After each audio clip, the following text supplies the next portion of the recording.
NASCAR officially postpones the May 9th event at Martinsville, and several drivers speak up about the recent Kyle Larson incident.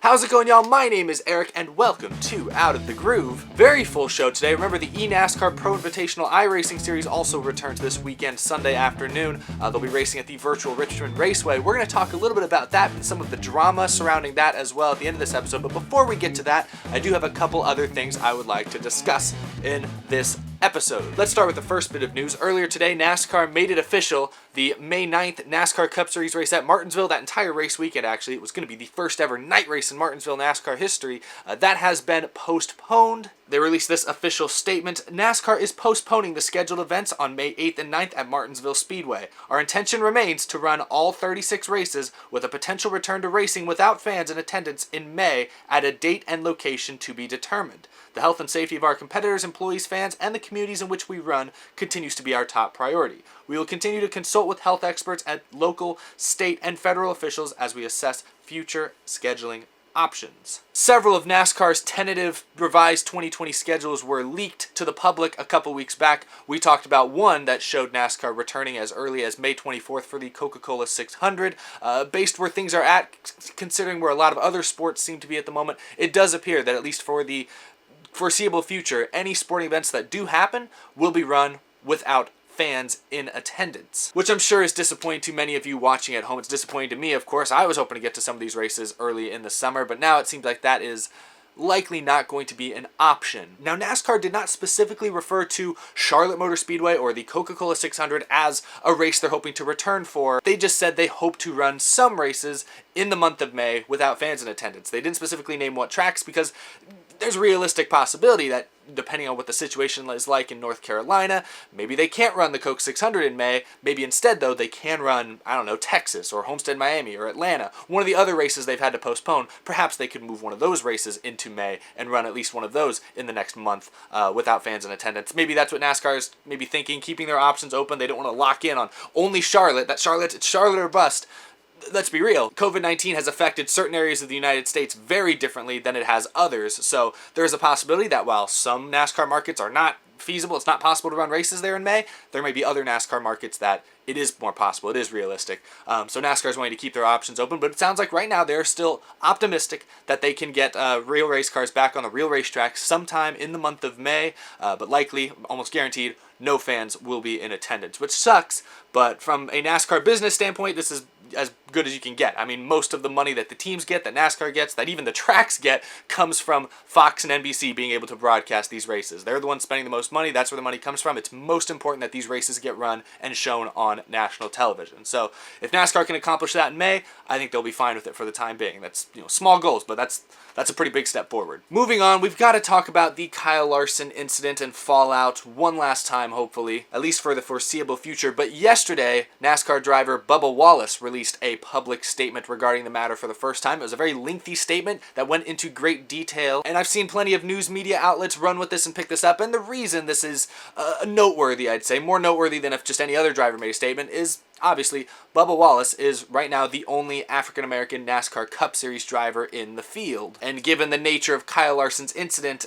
it makes sense why people were at least curious to hear what his statement on the matter would be. So I'm going to go ahead and read you guys most of his statement. I'm going to hit the highlights and then I'm going to react to it along with you all because he had a lot of very interesting things to say, and obviously a very unique perspective on this entire matter that I think it's important to listen to and factor in here. So, without further ado, here's Bubba Wallace's statement on Kyle Larson. He begins it saying, "As much as I didn't want to be involved, I was from the very beginning. There's a part of my background and culture that feels attacked and hurt, and the other part feels confused and angry. Let's start off with the word. It's not just a word. There's a ton of negative meaning behind the word. Doesn't matter if a person uses it in an offensive way or not. The word brings many terrible memories for people and families and brings them back to a time that we, as a community and human race, have tried our hardest to get away from. The sport has made combating this stereotype one of their top priorities. NASCAR has been doing what it can to get away from the racist and redneck sport labels. Diversity and inclusion is a main priority for the sport across every time, every car, every crew member, and employee. With that said, it hurts to see the African American community immediately throw NASCAR under the bus with the "I'm not shocked, it's NASCAR." NASCAR has been and will be way better than how we've been represented in the last couple weeks. Pretty powerful statement right there from Bubba Wallace. Now he goes on to talk about his actual interaction with Kyle Larson shortly after the incident. What Larson said was wrong, whether in private or public. There is no gray area. I saw the incident the night it happened, and within 5 minutes, Kyle texted me. He called me the next morning as well. Finally, I called him back with a FaceTime to talk face to face, and we had a good discussion. His apology was sincere. I told him it was too easy for him to use that word in this world. I'm not mad at him, and I believe that he, along with most people, deserves second chances and deserves space to improve. Interesting, of course, to hear Bubba Wallace's perspective on this one. Then he kind of wraps up. I'm skipping around just a little bit. I'll go ahead and flash up the entire statement on screen. If you want to pause it and read it, it's just very long. I didn't want to read the whole thing here. But he wraps it up by saying, as an athlete, we immediately become representative of something bigger than ourselves. This is something most people may not understand. We are ambassadors for our partners, our race teams, crews, families, and the sanctioning body. Every single person is affected. And then in response to, some trolls on social media were acting like, well, if Bubba Wallace said the same word, used the same racial slur, he wouldn't be disciplined by NASCAR. Bubba Wallace addressed those trolls, in my opinion, in his statement as well. I am a NASCAR member, a damn proud one too. I would expect and should be held to the same standard as any other members of the sport. I think everyone can learn something from what has happened these past few weeks. I'm looking forward to getting the season back underway and continuing our momentum.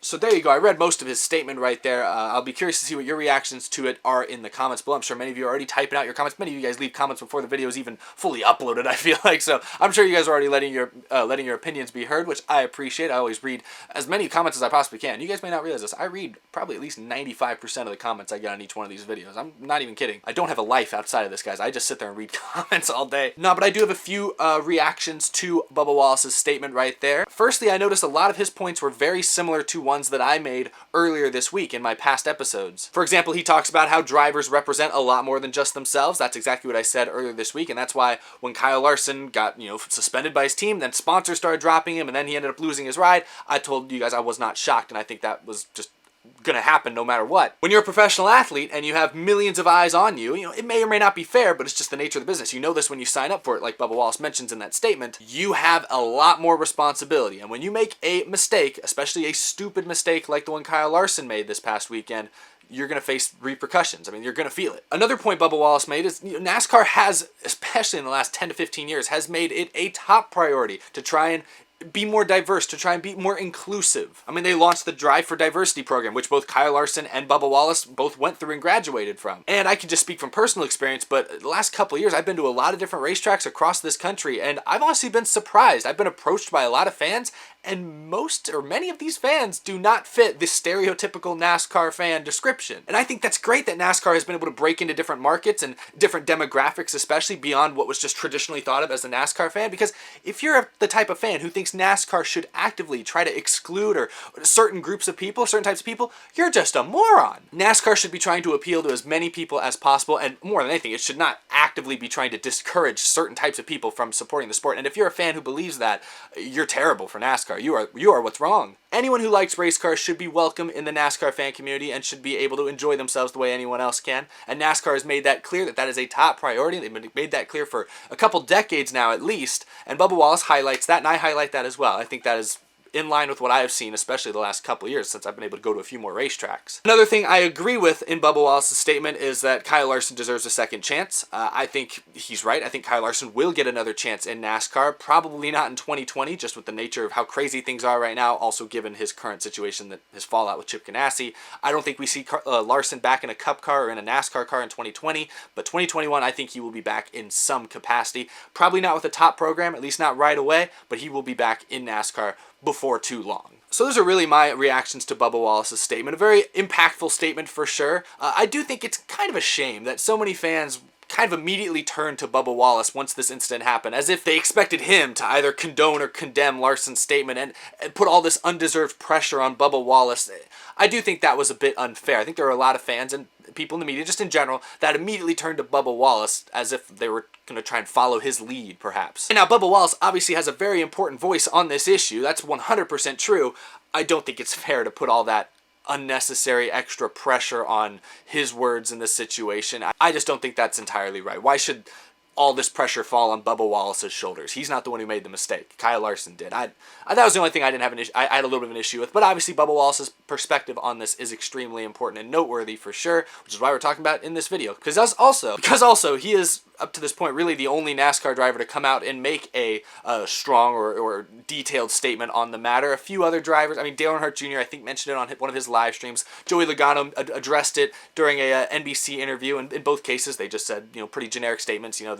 That type of language is not acceptable in NASCAR. Gave pretty generic statements. Very few other drivers have really come out and addressed this topic, so that's another reason this is noteworthy. Bubba Wallace is out here just addressing it head on, so I give him some respect for that. But for fans to kind of have expected him to do it and kind of looked him immediately and put that pressure on him, I think that's a bit unfair. Anyway, that's probably the last we're going to talk about this Kyle Larson deal, at least for the foreseeable future. I think we've covered pretty much every angle, every base we possibly can. You guys know my opinion on it. Now you know Bubba Wallace's opinion on it. I've seen a lot of your opinions in the comments. I've seen plenty I agree with, plenty I don't agree with, but that's the nature. That's the beauty of social media. Anyone can share their opinion, and people can react to it the way they want to. But leave your comments down below, what you thought of Bubba's statement, what you think of the whole situation. I look forward to reading as many of them as I possibly can. Last thing I want to briefly hit on in this episode, the NASCAR Pro Invitational iRacing Series returns after a one-week hiatus for Easter. They're racing at the virtual Richmond Raceway Sunday afternoon at 1 p.m. Eastern. It'll be on Fox. It'll be on FS1 as per usual. A few changes to the format once again this week. NASCAR continues to mess with the format. This series hasn't even existed a month yet. NASCAR has already changed the format multiple times.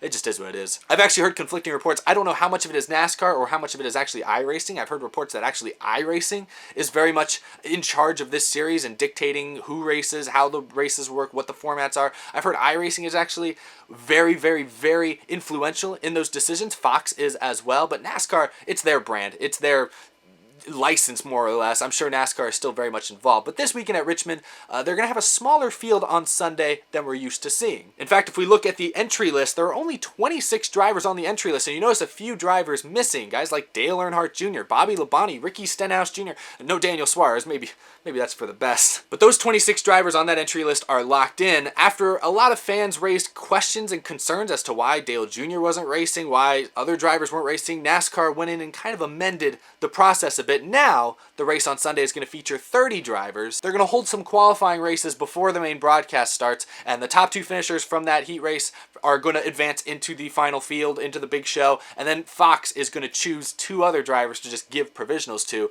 I have a good feeling Dale Jr. is going to get one of those, unless he, of course, wins or does well in the qualifying race and earns it 100% on merit. But Dale Jr. should be in this race regardless. It was weird seeing some tweets earlier in the week. It was very confusing.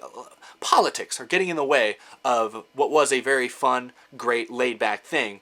And it's kind of messing with my head here. When that initial 26 driver entry list was revealed, and Dale Jr. was not on it, Dale Earnhardt Jr. actually tweeted, "This event is only limited to 26 drivers. Those spots should represent full-time Cup drivers. Hope to get back in the Pro Invitational Series after Richmond." And that raised a lot of questions, especially when you looked at that entry list and saw Parker Kligerman was still racing. And newsflash, Parker Kligerman is not a Cup Series driver. He's not a full-time Cup Series driver. I don't think he's ever been. Has he ever been? I don't think he's ever been a full-time Cup Series driver. I'm not going to pull up Racing Reference. I don't think he's ever been. But he was still on the entry list. So a lot of people were wondering, well, if Parker Kligerman's racing, why is Dale Earnhardt Jr., who's run really, really well in the 3 Pro Invitational races so far, why is he not racing? I mean, Dale Earnhardt Jr., he raced in that IndyCar race a week ago and boosted their ratings 25%. Why would Fox, iRacing, NASCAR not want Dale Earnhardt Jr. to race in their event? That just didn't make any sense to me. Then Dale Jr. later clarified, or tried to clarify in a later tweet, and it still didn't really make any sense. "I was invited. I decided to skip this weekend so that a current full-time Cup driver could race instead. I was hoping my decision might eventually convince Fox/iRacing to let everyone race." And at first, Fox and iRacing were not budging, but as we saw with now the heat races and the provisionals, it sounds like they kind of caved. They realized, oh, Dale Jr. is right. We probably should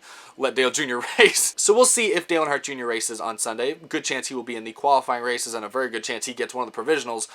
More than likely. But this got even more dramatic when Michael McDowell put out a tweet indicating that he was not invited. Michael McDowell is a full-time Cup Series driver and has raced in every Pro Invitational race so far, and he was reportedly not invited. Actually, in this tweet right here, he says that they actually signed a sponsor for this race specifically. And that's important because Front Row Motorsports laid off like their entire team recently. I mean, that whole team has gone home. They're not getting paid right now. So any sort of sponsor boost or anything like that is great for that team.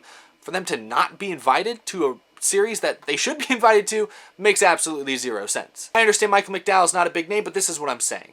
At the very beginning, when NASCAR first announced the eNASCAR Pro Invitational iRacing Series, it was going to be on TV, it was going to be all this, I said at the very beginning that the number one thing they should focus on is not taking this thing too seriously. Just have fun with it. Let the drivers' personalities shine, let the broadcasters' personalities shine, and everyone's going to have a great fun time. And for the first couple weeks, even the third week to maybe a slightly lesser degree, they nailed it. Everyone nailed it. Fox nailed it. The drivers nailed it. And it was a fun show to watch. Most every fan who watched those first 3 races had glowing reviews to say.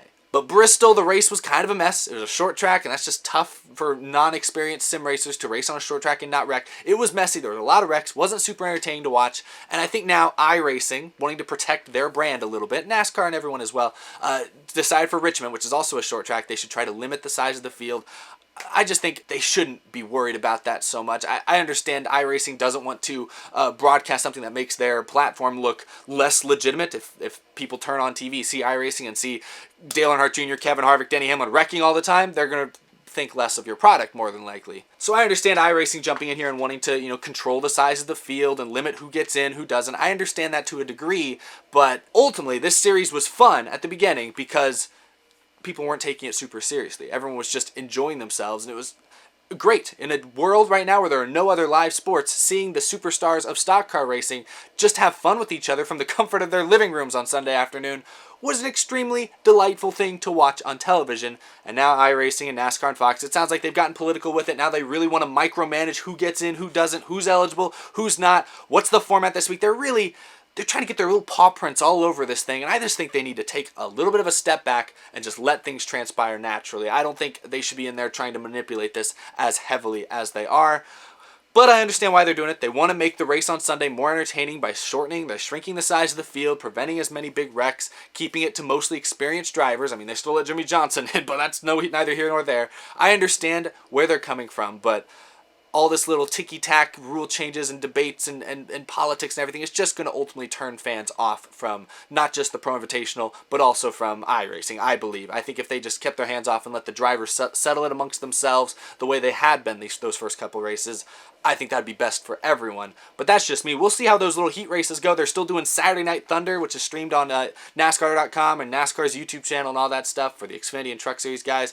So they're still doing plenty of stuff, but I hope the Pro Invitational does not become so exclusive or so micromanaged that it just doesn't become fun anymore. I'm afraid that's going to happen, but hopefully they tone it back just a little bit, because this week, just reading a lot of the tweets, I was confused more than anything, and that's not good. Anyway, though, speaking of the Pro Invitational, I'll be back with Jordan Anderson, Truck Series driver, and Raja Karuth, Drive for Diversity and iRacing expert. We'll be live on this channel, noon Eastern, on Sunday, here in just a couple of days, to preview the Pro Invitational. So if you guys want to hear what we have to say, also if you want to have your questions answered by Jordan and Raja, will be taking questions from the live chat as well. We've done it a couple of times. It's been really fun. A lot of you guys seem to really enjoy tuning into those and interacting in the live chat. So we're going to do it again this weekend before Richmond. So I hope you guys stay tuned for that one. We've also got some other pretty exciting stuff to announce early next week. We got some exciting things in the works on this channel that I think is going to surprise quite a few of you. But I'll just leave it at that for the time being. Anyway, guys, that's all I have to talk about for this episode. We covered several pretty meaty topics today, so hopefully I didn't lose anybody. I basically lost my voice. That's about the only thing lost at this point. But thank you all a ton for watching. Subscribe if you are new. Follow me on Twitter. Follow me on Instagram. And of course, a big thank you to my Patreon supporters. I could not continue to do this show without the support I get from each and every single one of you on Patreon. So thank you for your continued support during this hiatus, during these concerning and uncertain times. Your support means the absolute world to me. So thank you all for supporting Out of the Groove, supporting the channel. Noon Eastern time, this channel will be going live. Jordan Anderson, Raja Karuth, myself, previewing the Pro Invitational, and then the race itself will be on FS1 on Fox right afterwards. So hope you guys tune into that one. Thank you for watching this episode. I will see you again very, very soon. Have a great rest of your week, guys.